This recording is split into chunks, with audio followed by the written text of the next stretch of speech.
Kiddies Corner, perfect destination for curious minds. From the views on the street, we go to bed empty hunger, to the blaring horns of a hustling city, the loudest voices of the common man got a medium to be heard. This particular administration, they were coming unprepared. It's not a bad thing to renovate the president's lawn. Through top-notch programming, unbiased reportage of news, sports, business, entertainment, and cultural documentaries, Voice of the People 90.3 FM became a symbol for 21st century media. And now, a new baby is born. Voice of the People Television, VOP TV, youthful, full of vigor and penchant for excellence in the continent's media space, exposing the wrongs, applauding the rights, dissecting the news without fear or favor, through factual and accurate stories and contents. Corruption kills three things that makes a society. Representing the interests of the people and giving them a voice. Voice of the People TV is here to stay towards building a fair society. VOP TV, Voice of the People Television, truly a voice for the people.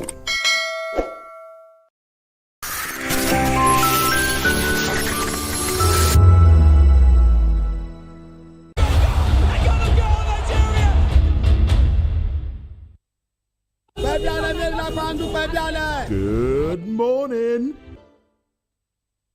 In a world where truth is the ultimate power and opinions scream the loudest, it's time to wade through the noise.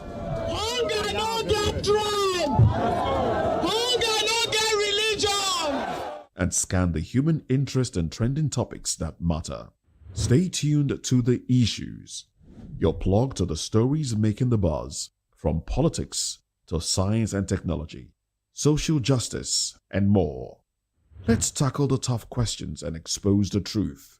The Issues on Voice of the People Television. Don't just react, understand. The red carpets, awards, the razzmatazz, music.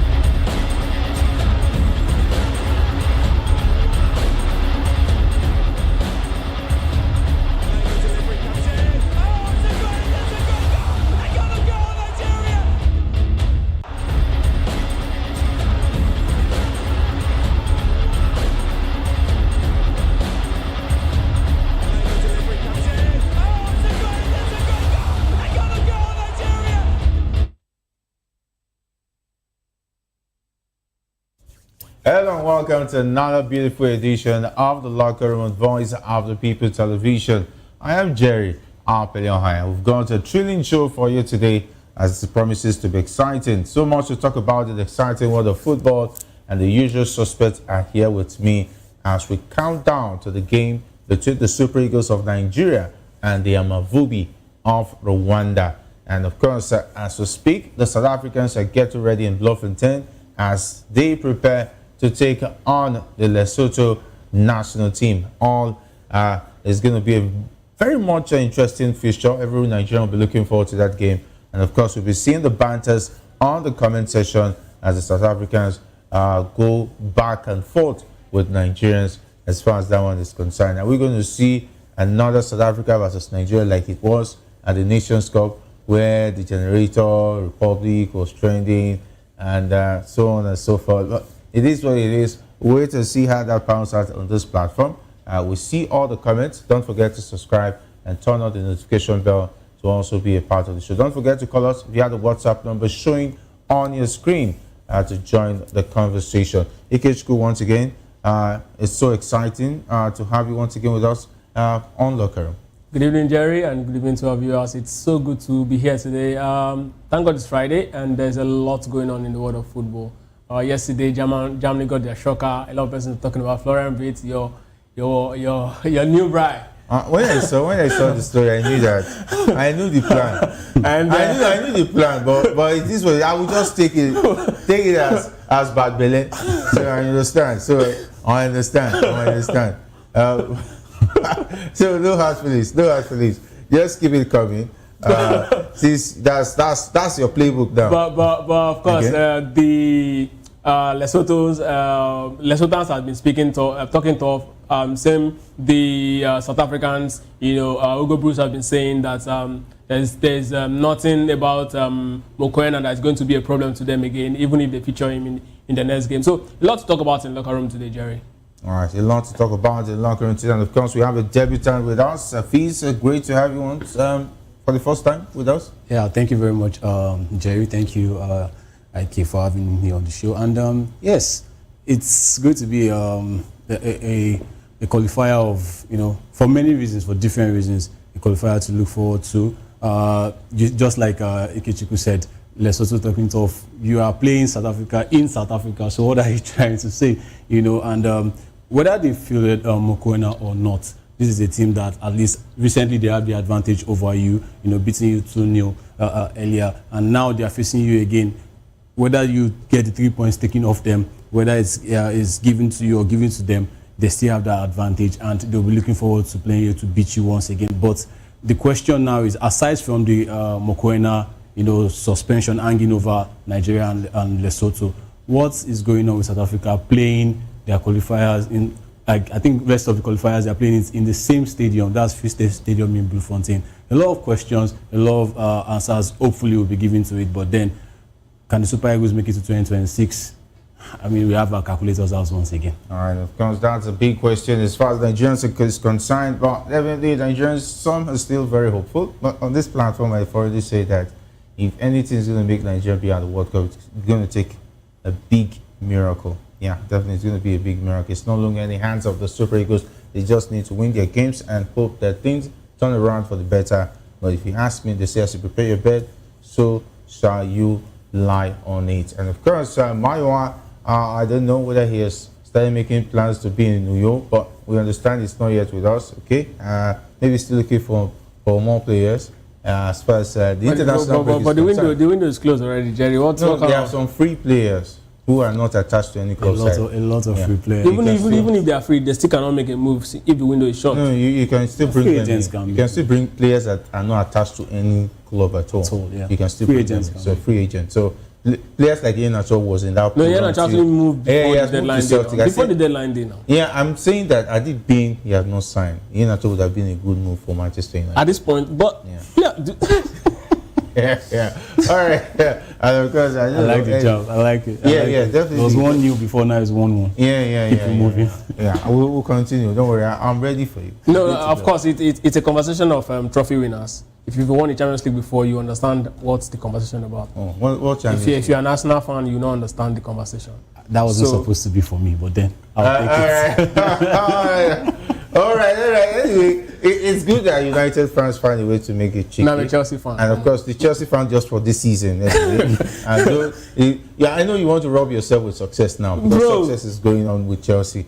But it is what it is. But I think I'll still not take it on this platform. I'll still be giving you 2 shots as they come. But let's talk about the Super Eagles of Nigeria gearing up for the crucial 2026 FIFA World Cup qualifiers against Rwanda and South Africa, with Nigeria currently sitting in a tight position in Group C. This matches are seen as must wins to revive their qualification hopes. The encounters are expected to be fiercely contested, with fans and analysts setting high expectations on the team to deliver. Confidence within the squad remains a key talking point, especially as some of the invited players have had talking about limited game time with their clubs this season. Despite fitness and sharpness concerns, the coaching crew insists the team is prepared to rise to the challenge, banking on the players' quality and determination to push Nigeria back into contention. Away from the qualifiers, and of course, the transfer deadline day drama was, of course, really impactful. Several Nigerian players were involved in late moves across Europe, sparking debate on how these transfers could impact their form and readiness for the national team. And the mix of international duty and fresh club challenges sets the stage for an intense period ahead for the Super Eagles. Definitely, you have to look at the transfer deadline day. And lucky enough, Osimhen was one of those who made the early move. Though some believe that if he had waited maybe on the transfer deadline, they wouldn't say it. Maybe Chelsea, or maybe if he had waited, who knows, the wait for Isaac, Liverpool would have changed their mind and go for Victor Osimhen. I'm just saying, Bayern Munich would have made a late move. Who knows? But I think moving early also makes you settled, keeps you settled ahead of the season. But it is what it is. Our players, so far so good. Mentally, Ikechukwu, how do you think they're going to be ready for this game? It's tomorrow. Okay, so there's no... we cannot overemphasize this conversation, Jerry, because if you look at the players, a good number of them have not been to the World Cup before. So this is going to be their first shot. And if you look at the age, the average age of the Super Eagles team now is around 26. If they don't make it to the World Cup, a good number of them will not be part of the next World Cup if we qualify in the next World Cup. So it tells you how huge this is for them, right? And I mean, playing at the World Cup is one big experience every player wants to actually have in their life. Even if you don't win a trophy in your life, at least going to the World Cup is something you always want to remember because it comes once in 4 years. That's the beauty of it. So these guys at this point, they understand what's at stake, and they know that winning this game against Rwanda is going to put them in a very good position. South Africa now at this point have a crisis, defensive crisis. We've had us, and of course, Eritrea have been able to actually bring in new bloods, and we can say to a large extent we've had defensive stability at this point going into this particular game against Rwanda. So, like I said before, my biggest fear is how mentally ready are we for Rwanda, because Nigeria has this knack for actually dropping the ball in a game that they consider cheap, or a game they think they can win, especially when we are home at this crucial stage. But of course, going to South Africa, I still believe that Nigeria is going to get a 3 point. So mentally, how mentally ready are we? I think the players understand that if they don't win this, there's no points playing against South Africa. They understand this very well. So it's also going to be an opportunity for them to actually place themselves in a very good position in their club level. Because if you actually qualify for the World Cup, it gives you a certain level of authority in your club. When you're coming back from national assignment, playing at the World Cup, it gives you a certain level of respect. And it's going to earn you a big move going forward. Again, there's another angle of you going to the World Cup. It opens doors for younger players in your country to actually explore, because people want to know the quality of players that actually move to the World Cup. There definitely are players who will be moving to the World Cup to other part of the world because they've seen your likes. For example, look at Argentina now. They have crop of young players scattered around Europe. Real Madrid just signed Mosetuano now because Argentina did a very good job at last World Cup. So these are the sort of things that comes with the fact that you played in the World Cup. All these players actually understand the situation they are in. They know how hot Nigerian fans can actually be if they don't get the job done. Of course, Wilfred Ndidi was also talking about the $100,000 that the president is sharing at this point, looking at the fact that the players are also looking at getting theirs if they actually win the Nations Cup. So all of these things, they know that if they don't do a good job in this qualifying round, the Nations Cup will be like, what?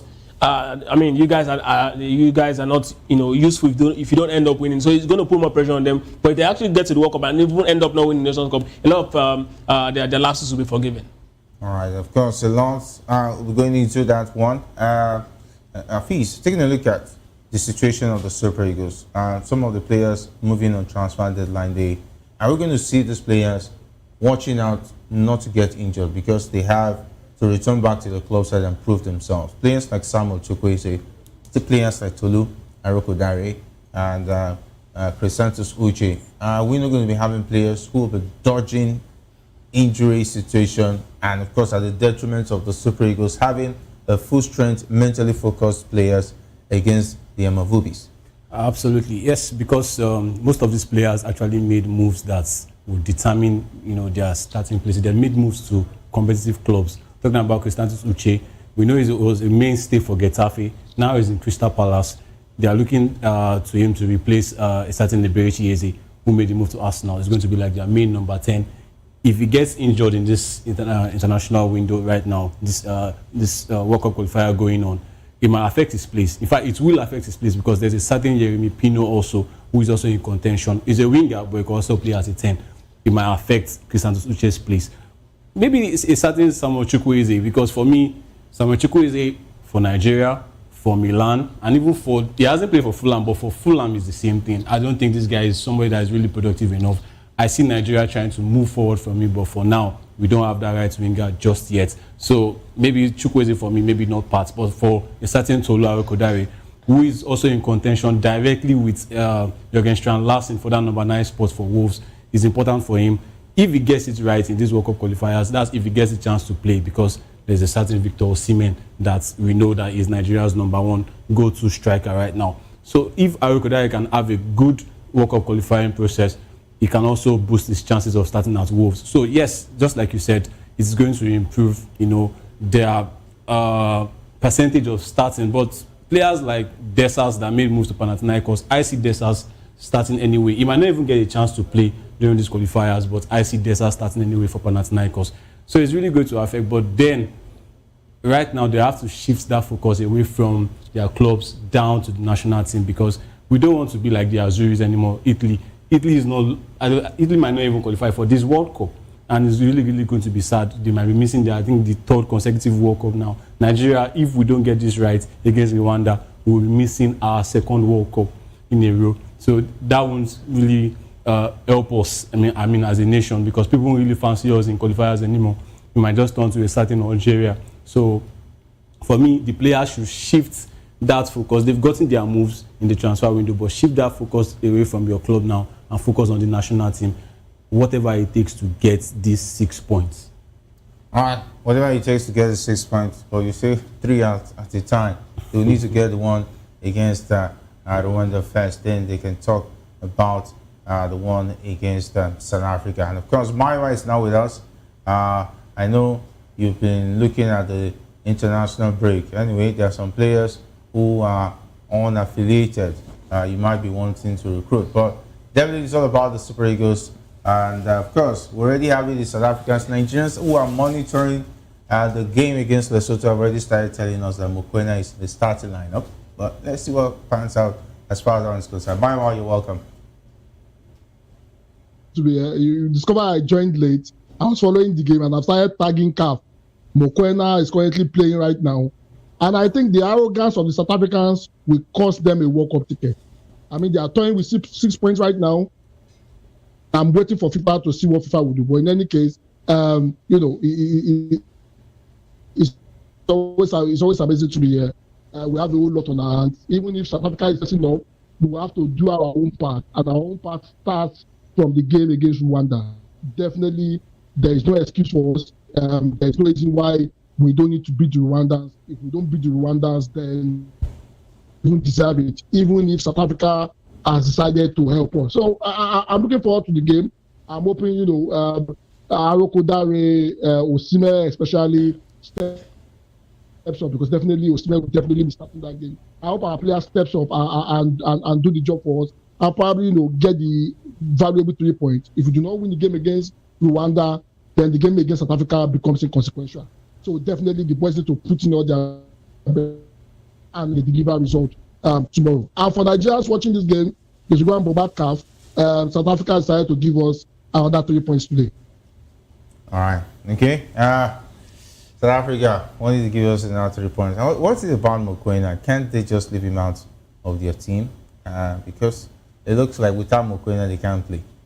It's just pure arrogance, or perhaps maybe they've seek legal advice and they've told them that there's absolutely nothing. But I mean, wait to hear what FIFA says if Lesotho ends up filing a protest. I just want to see where this is going to end, because it's clear what they are doing, and if South Africa is relying on the fact that the current CAF president is their own person, then let's just see where this whole thing is going to end. I really like the fact that they played Mokoena regardless. If at the end of the day the FIFA rules that they made no infraction, then of course let the game continue. But one thing is certain, they've already lost 3 points, so that one is what I'm very much comfortable with. All right, they already lost 3 points, and of course that's what you're comfortable with. What about your plans to marry a South African lady? Well, are you killed that plans? Football without violence, bro. Okay, football without violence. Okay. I hope the South Africans will take care as their in-law, because this is why you are saying 3 points a lot. Anyway, South Africa side, the comment section. No, 3 points already. I mean, I'm not the reason why they actually caused that, but I just hope, like I said, I hope they also file a counter claim as regards that, because these guys failed to actually act on it according to the rule in 48 hours. So it's a lot to actually unpack at the end of the day. This is going to actually open up, a very interesting legal part of football, and this is one thing that is going to reshape the game, help improve the laws, and of course, people will definitely know what is right and what is wrong, because there's a lot of complexity. We had a lot of conversation about this particular rule, right? So from legal standpoint, it's clear that they have a case. From a FIFA moral ground, obviously FIFA actually took the action even when people failed to against Nigeria, even when people actually failed to act. So it's not a one-way thing. We just have to wait to see what FIFA comes up with at the end of the day. All right, okay. So don't disparage my in-laws, please. Okay, you still want to protect your interest in going to get a South African lady. I don't know the Nigerian ladies who are watching will still be interested in you, but it is what it is. No, come on, polygamy is not the same. Okay. All right, polygamy is not the same, definitely is not the same, but it's on books, definitely is found out. Definitely, anyway, I don't want to go into religion. Let's leave religion out of it. But we talked about the fact that South Africa is playing their next 4 games on the same turf, which gives them undue advantage. Where did we get it wrong in terms of looking at the book properly and make sure that undue advantage is not given to one team over the other in a very, very crucial World Cup qualifier? Well, for me, I think all this wouldn't have been a topic. Like we said just before, we came on air, we were talking about it. Like, all this wouldn't have been a topic if Nigerians have done their jobs. If it was Nigeria leading, if it was Nigeria to be at the top of the table, are we going to be asking this question about South Africa playing all games on their turf? No. We should have just gotten the job done. Even this Mokoena story, I mean, we shouldn't be focusing on it right now. It's not even important right now, because let's say Nigeria gets to lose the next 2 games against Rwanda and South Africa. Are we still going to ask questions about Mokoena? No. So for me, we didn't do what we needed to do at the right time. I think there was a time where Nigeria also fielded an ineligible player, that was Shehu Abdullahi. I think it was against Algeria. They didn't have to complain before the rules were, rules are rules, and they went according to the rule, and they gave Algeria, I think it was a 3-0 win, and they gave them the 3 points. So if the Mokoena situation hasn't been handled, let's forget that for now. Let's focus on the game. And as for South Africa also playing, I think, just like I told you earlier, I said maybe CAF is not looking at it based on you being neighbors, you playing your games there. I mean, talking about Lesotho and Zimbabwe. I think they're just looking at the coefficients. But still, going forward, this should be like an example. Like, okay, if you know that you haven't gotten your FIFA standard stadiums, go and be doing it now because of things like this. So I think South Africa, maybe they are lucky or they're just privileged to get to play their game. Is it lucky or they play the fast one on everybody? Because take a look at Group C. It's unfair. Let's call it spade a spade. Because you give us a due advantage to one team having to play as much as 8. What am I saying? Playing up to 8 games, if I'm sure. No, you play your 3 games at home. 3 games away. That's 6 games. In the same stadium. In the same stadium. It gives you a due advantage. And on your home turf, where you're supposed to be home and away, you are just playing 6 home games. Okay, should we ask against questions? 2 teams? Should we ask questions? Let me take you back to the World Cup. Should we ask questions about Argentina winning the World Cup, because I think they played about 4 games from the knockout stages in the same stadium on the way to the final? No, that's a different kind of. So Jerry, but they're equally important games, right? Yeah, but that was already on schedule before the World Cup started. Same as this one. But the case here is different, because this is a qualifying round. Okay. That for the World Cup is actually different. If you look at this qualifying round, one of the things that I think Jerry is actually speaking to is the fact that African football is yet to be developed. Because if we have a developed country, if we are developed as regards football in Africa, we will not be having this conversation. Another thing is, even if we don't have the luxury of stadiums that can actually host this sort of games, I think one thing CAF should have done, or FIFA should have done, when they're actually picking these draws, is that they shouldn't have been on the same group. Yes, exactly. God bless you. Countries like Zimbabwe and South Africa will not be. Even if these guys have their own personal stadium, there's a very close relationship with these countries. Yeah. South Africa, Lesotho is a country inside South Africa, just like we have the Vatican City in Italy. That's exactly how Lesotho is. So even if they have their own standard stadium there, it is still home ground for South Africa. So, and football, 90% of what you see off the field is what results to the outcome of the game. So mentally, South Africa will be at home. And all true. All true. So this is why a lot of persons have been calling CAF. A lot of coaches have been calling, people have been calling FIFA to withdraw that South African point, because mentally South Africa still feel comfortable in the group. Absolutely. I Which is a due advantage, because if you take a look at, for instance, let me say England. England is playing a World Cup qualifier where they have, let me say, Italy and Spain. They now have Wales and Republic of Ireland in the same group. Or Spain and France. And they are and Wales and Ireland are playing their games at Wembley. Yes, exactly. That's exactly what's happening. Do you think Italy and Spain will be happy being in that group, knowing that England is going to be playing all their games at Wembley, both against Wales and against Ireland? And another thing is, teams outside that group, for example, if the Cheetahs of Benin Republic is going to Lesotho, South African fans will be there to support Lesotho. So naturally, because they are an interested party, every single time Lesotho is playing, Lesotho will be stronger mentally on that particular, because they will having external influence of South Africans on that. So it's a no-brainer. Yeah, even when Zimbabwe is also playing against Benin or playing against Nigeria, South Africa will also be there. And Jerry, if Lesotho is playing Zimbabwe and South Africa wants either party to win, South Africa will be in that stadium to support either of the parties to ensure that this other one loses. They could also play a lot of antics. So many things. I think all I just said was that they should have maybe shifted. The stadium. Free State Stadium is not the only stadium in South Africa. No, even see any stadium, as far as it's South Africa, it is a wrong move. But all this energy won't have been necessary. No, it is necessary. It is necessary. No, it is necessary. Onset, it should have been. Because even if it is not Nigeria, right? Even if it's not Nigeria, it could have been another country. And because Nigeria is an international party, a big country in Africa, that's why we're having this conversation. Anyways, let's qualify. How are we going to qualify under these circumstances? Why can't we qualify? How?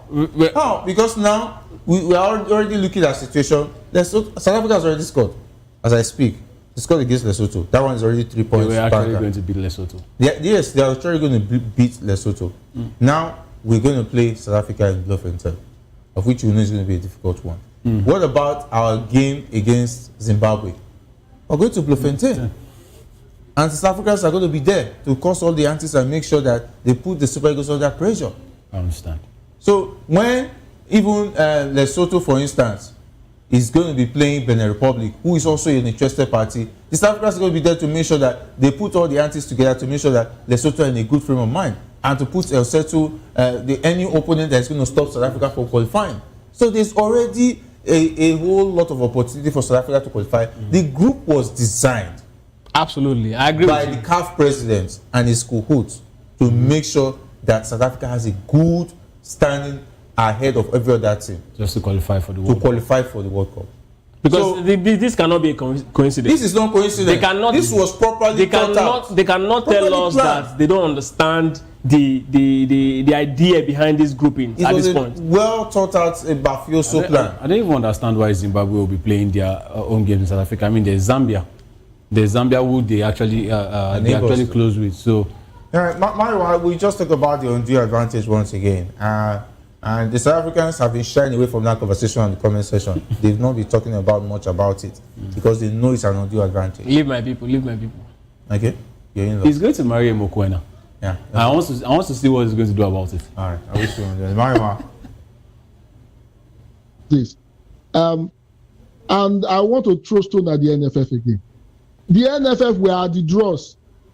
They knew, and they didn't say anything until we started raising it here. Before people started, getting attention, started paying attention to it. Irrespective of whether we have done our job or we didn't do our job, it shouldn't have happened. I mean, CAF, for heaven's sakes, is supposed to be an organization that upholds integrity. How did this slip past CAF?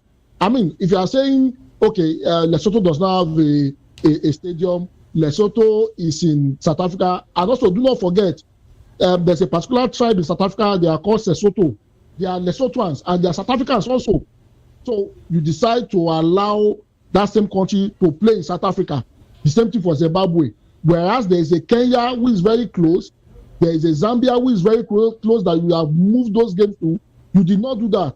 And there are stadiums accredited in Zambia. Even Tanzania is very close. There are games being played in Tanzania. So, I mean, the bottom line is this, CAF does not have any excuse. And also, our own FA is also complicit in this matter. Irrespective of, I guess they didn't say anything because they feel we have a whole lot of power, we have a whole lot of quality, we should be able to dispatch all this team and qualify for the World Cup. However, whether we have the power or not, what is right, what is wrong is wrong.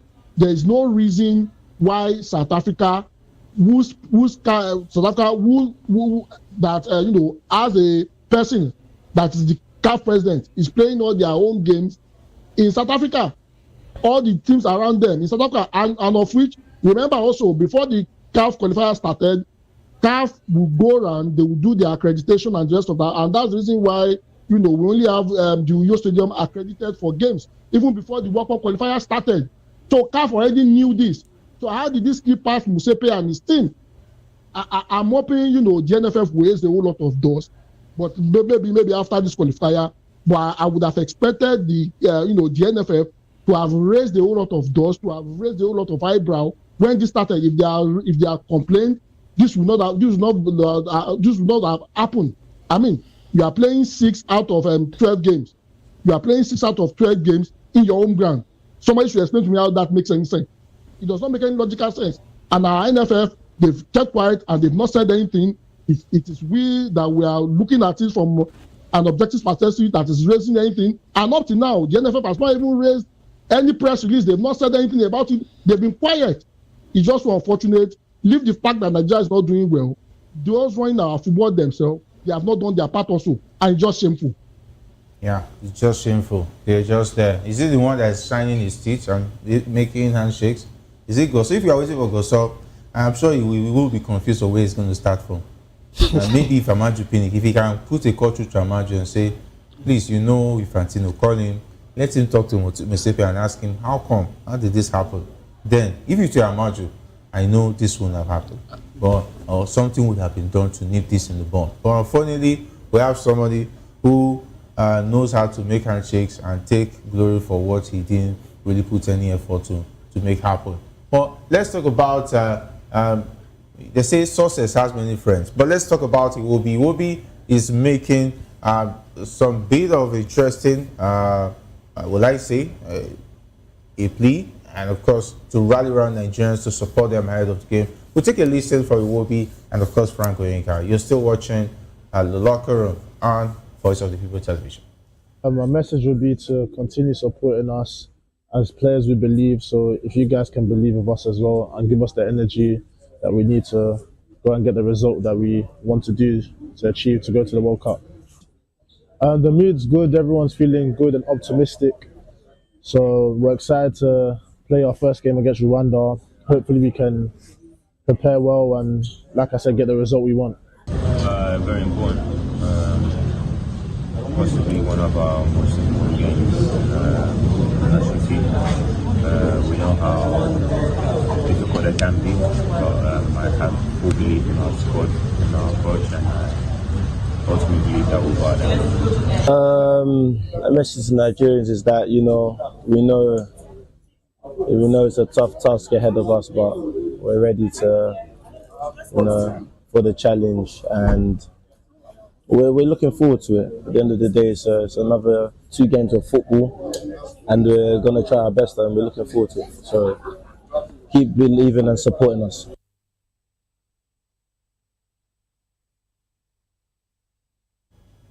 All right, so that's the champs talking about the players we've seen online on. Of course, Alex, he will be talking and tough. Would I say talking tough or rallying Nigerians to show them support in that game against Rwanda, which comes up tomorrow.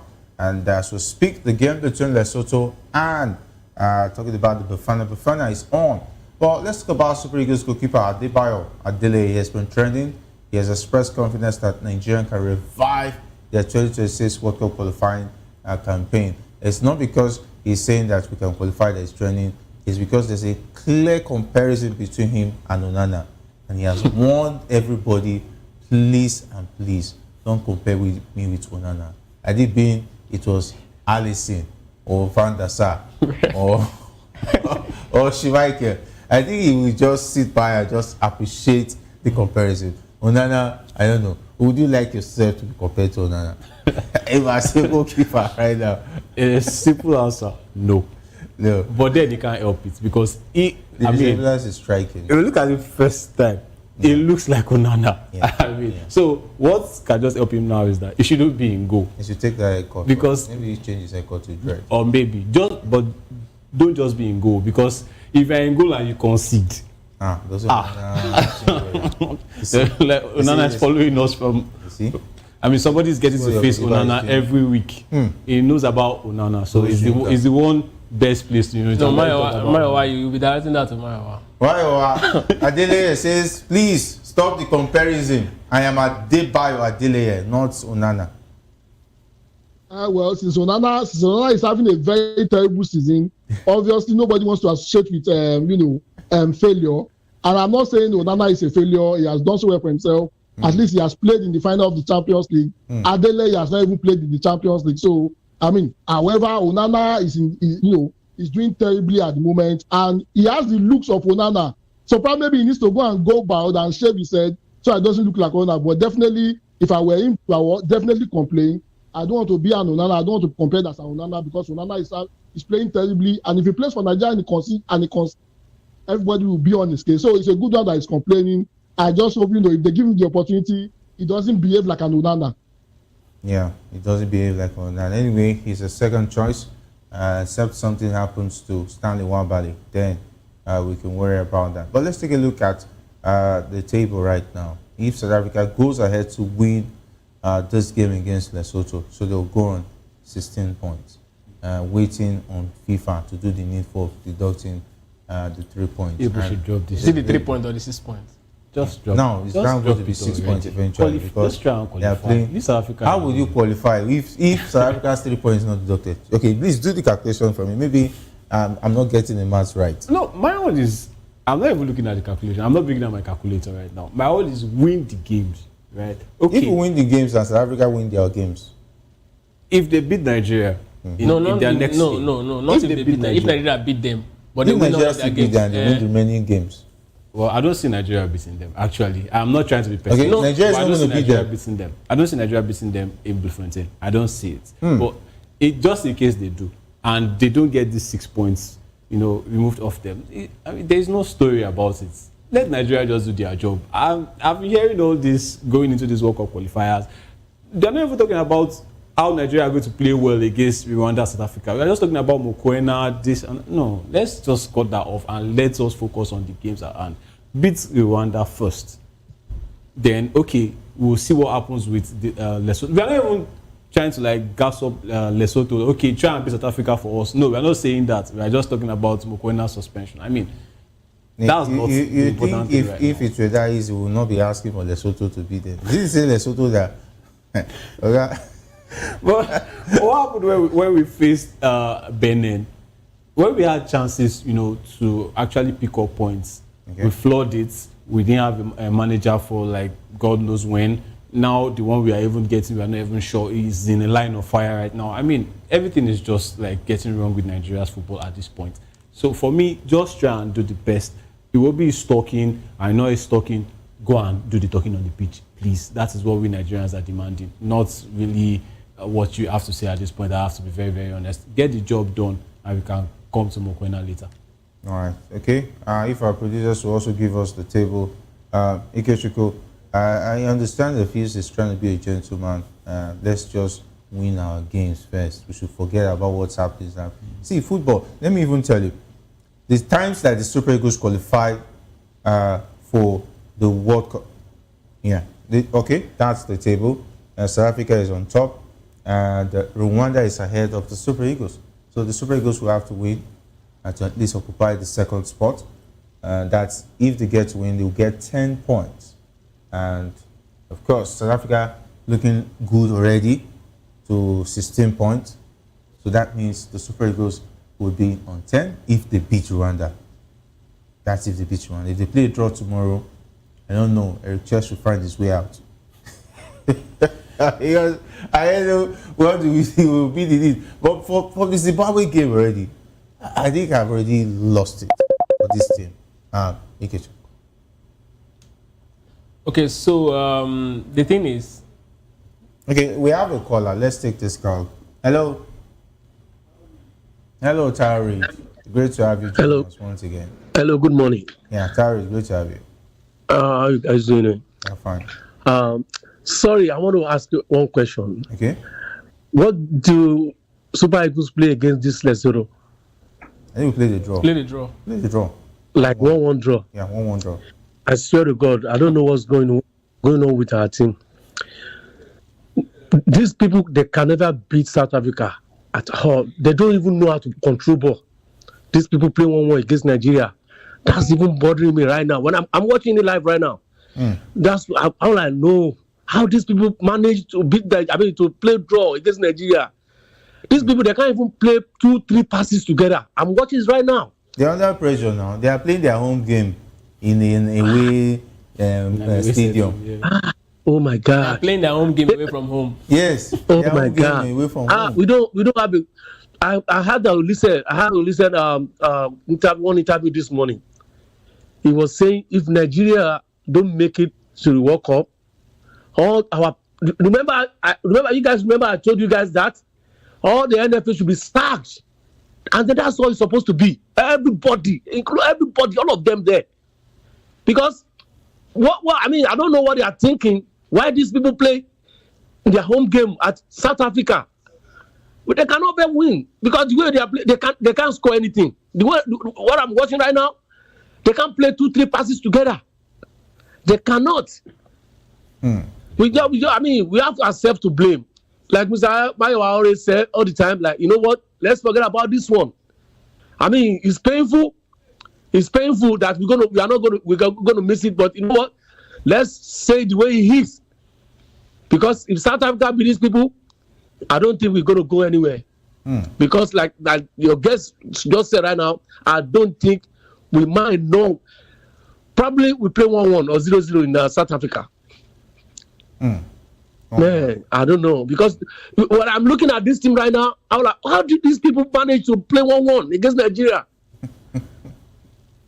I'm sorry to get to cut you guys off, but it was painful the way I'm looking at them right now. Yeah, I understand. I think we still have it against Lesotho. Yeah, thank you very much. And it's still going to be at the Bloemfontein Stadium because the 1-1 was here. Yeah, the 1-1 was in Uyo. Was in Uyo. There's something about this Uyo. I don't know. I don't know. Something about Uyo.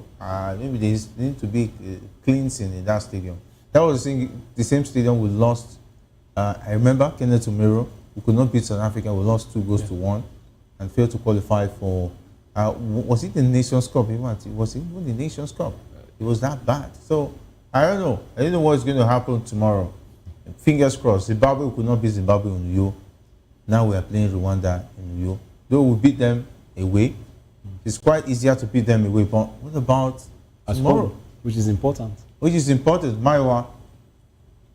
Well, I've said it consistently. Why is the state government, the one rescuing Nigeria? As a country, we should have a national stadium. Every country have a national stadium that their team plays in. If you go to England, you have the Wembley Stadium, and that has been there for a very long time. What is happening to the Abuja National Stadium? What's happening to the National Stadium in Surulere? These are the stadiums we should be playing anything that concerns Nigeria. These are the stadium, not the Uyo stadium. It's not our national stadium. It's a state-run stadium, and the state is coming to our rescue. So, those in charge of football, I hope they do better. It does not make any sense that our team have to travel to, Uyo to play. I think, to be honest with you, I think it's just because our team has not failed to show up. I don't think there's anything wrong with the stadium. As much as I don't like the fact that a state is rescuing Nigeria all the time. I think it's just that our team, they always fail to show up, and that's the reason why we've not been able to get maximum points. How do you explain it? We've played 6 games. We've only won once, and even the victory is away. We've drawn 4, and we've lost 1. So it shows how terrible we've been. I don't think it has to do with the Rio Stadium. It has to do with the quality we've presented so far. We've not been able, we talked about team synergy all the time. We have quality. But when it comes to all of them combined together to produce results, they have failed to do so. And that is what we have been lacking all this while. I hope they are able to do that tomorrow. If not, then, the game against South Africa will be quite special. So it has to do with what HL and the boys will be able to do. We saw what he did against Zimbabwe. It was a very terrible result. We're supposed to win that game. But I hope, HL and the boys can step up tomorrow and deliver the maximum 3 points. I just hope they will not be playing under intense pressure to want to prove and win that game at all costs and lose focus, because if they're under so much pressure, they might get it wrong. And anyway, the president of the Rwanda Football Association, Fabrice Shema, has urged the VOP to give their all in Saturday's 2026 FIFA World Cup qualifier against Nigeria. He emphasized that losing is not an option, reminding the players of the importance of securing maximum points. Rwanda are currently second in Group C with 8 points, level with Benin Republic, while Nigeria sits just behind them in 4th place with 7 points. Shema also assured the squad that outstanding bonuses and allowances would be settled soon and promised additional incentives if they overcome the Super Eagles. This is another promise-keeping team. Anyway, there used to be a team they used to call promise keepers in Nigeria. The No, I think it's Aqua United. Aqua United. This is Aqua United. Anyway, and they're playing in Uyo, so they are playing. the jails. They are playing in Uyo. I don't know what is about bonuses being owed to African teams. I don't know. They are promising them soon. He has not given them. Not paid the whole for the before. They will pay them soon. They should play this one. Don't worry. They are still coming. I don't know. So the thing is, African countries are yet to understand the potential behind money that comes with football. Yeah. Right? The business part of football is one thing we don't even understand yet. And it's so bad that across our leagues, you see it, even in South African league that is seen as one of the best, most stable leagues in Africa, you still see that when it comes to understanding the business angle of the game, they're still struggling. They're doing so well in rugby. You see that they understand the money part of the monetary aspect of rugby and that kind of sports that they participate in. But in football, they still struggle. And that's exactly why you see governments continue to play a huge role as regards, funding, football across. And that's why we continue to have a result like this, because money will continue to be owed and stuff like that. It's sad, but that's just the reality. And until we understand what it takes or what it makes, or what football actually brings economically, then we'll be. Because look at the United Kingdom, for example. You understand that a good chunk of their budget, a good chunk of what their country earns as regards FDI is actually from football. So it tells you that even across Europe, that's exactly it's actually the same thing. So. It's not. Thank God we are seeing it in Rwanda, a country that we see as one of the cleanest in Africa. So it's not just a Nigerian problem or a West African problem. Going into this particular game, looking at the group standings and the chance of the Super Eagles making it to the group, Aaron Mokwana's issue that we've been discussing is not. We're not discussing it because we just want to talk about it. It's an integral part of this particular group at this point. It's a variable that we cannot just take away. Everyone, even if Nigeria is at the end of the table at this point and South Africa is in our position, they will definitely want to make a story that is regarding a Nigerian player that has made infraction in the group. Yeah. Because everybody wants to play, because football is not just what you do on the pitch. I always say it. It's a political part of the game, and that's exactly why the likes of Mokoena comes in. He's actually played into the hands of his opponent, and we'll definitely take our opportunity, because they presented it. Now we have another pending case on the same player. So at the end of the day, we just hope that FIFA does the right thing, and then we'll move away from this. But then to the group, right? I just hope that these guys, beyond all of the things that the likes of Iwobi have been saying, and first of all, I must commend Iwobi, because it really shows that he's got a very strong mental attitude. I mean, considering what happened to him last AFCON, where he had to actually, lock his Instagram because of the trolls and all of that, and he comes in still saying that, the country should rally around. It shows a lot that he's got love for the country, and he's got a very strong mental awareness. But then now to the game proper. These guys are already in Uyo, right? And the Vubis have been talking tough. They actually want to win the game. Amaruch also said that, that's the coach of Rwanda. He's also said that, you know, he knows how to actually beat Nigeria. He's going to do everything it takes to actually, you know, get the 3 points in Uyo. It's a very big game for them. They know the position. If they get this game right, it's going to be 11 points for them. There's no them. They are not one of those people who will be playing in South African home ground. So again, it's a huge one for them. Now you understand that it's a do or die for them because they have to put themselves in a good position. Even if they don't end up making it through automatically, at least it's going to place them in a position of, you know, going for a qualifiers round. Yes, playoff. So again, that's exactly where the group stands. But hopefully, then I just hope that the guys are able to do what they need to do and get the 3 points at the end of the day. All right, it is what it is. We'll have to wrap it up. Maiwa, the South Africans are leading, and it's quite a very, very interesting situation as far as that one is concerned. All right, Maiwa, we have to go. All the best in putting pressure on CAF and the FIFA. In making sure that Tebo is in the starting lineup, anyway, talking about Mukwena himself. So that's how we wrap it up, Maiwa. Well, you know, I'm looking forward to tomorrow's game. And it goes to the fans. Please, no matter what the result is, leave the players out of it. Your target should be the NFF. They are the one that messed up. Stop going after the players. Thank you for having me, Jerry. All right, stop going after the players. CK and the fees. It's been awesome having you guys. Thank you very much for having me. All right. Okay, that's how we wrap it up. From all of us, a big thanks for being a part of the locker room, and of course a big thanks to the guys behind the scene, talking about the likes of Manfred, as well as Sadura and Paul, and of course Ikechukwu. My name is Jerry Apelai, saying thanks for being a part of the show. Up next is Political Lens with Chukwumokoro. Stay tuned.